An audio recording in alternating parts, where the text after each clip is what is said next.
Okay, so 1.5 is all about postulates and theorems. I'm supposed to cover segment addition postulate in this section, but I already covered it, so we're going to leave it out. All right, postulates versus theorems. There is a difference between the word postulate and the word theorem, and in geometry, they come up all the time. All right. So when you see a postulate, it is this. It is an assumption to be taken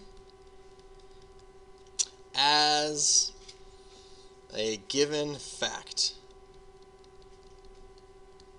That's what it is. It's like a no duh. It's like a duh statement. Okay? It's like a, okay, everybody gets that, right? It's like, we pay our taxes at the end of the year. That's a given. We don't need to prove that, right? Gravity exists. It's been proved. We don't need to prove that, right? What else? Can you give me like a postulate, kind of like a statement that's like, duh, we all breathe what? Air. That's a duh. We don't need to prove that, right? That's something that just happens, right?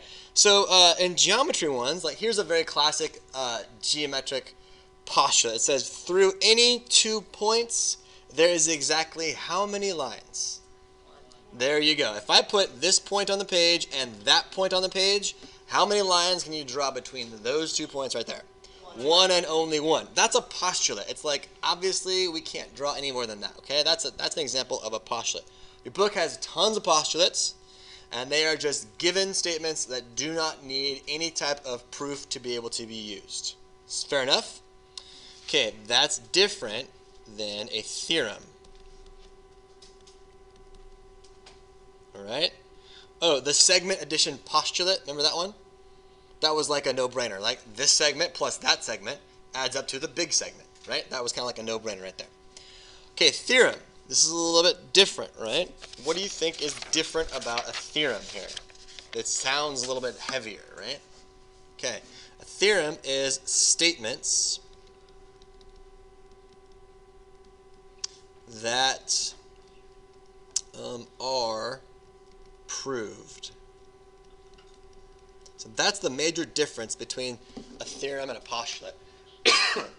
A postulate, something we take for granted, just without proof. Theorem is a statement that needs to be proved.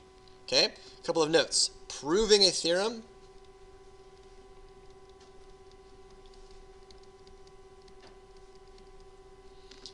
can be hard.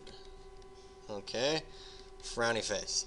Proving a theorem can be hard, and we are going to prove some stuff in this class, not today, but proving a theorem can be hard, okay? But the good news is that if it's a theorem, then it does exist. That means that the proof exists, therefore that means it can be done, all right? So I'm not going to give you something and say, prove this, that has never ever been proved. That's just straight up mean. Yeah, you have to watch all my mistakes. Yeah, thanks. So proving a theorem can be hard. However, disproving a theorem is easy. Why would I say disproving a theorem is easy?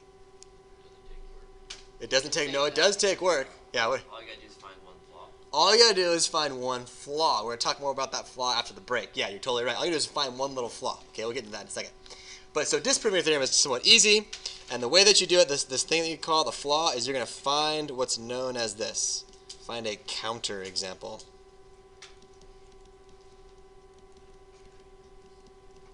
Okay? In order to disprove a theorem, all you need is one counterexample. We're going to get into that in a little bit.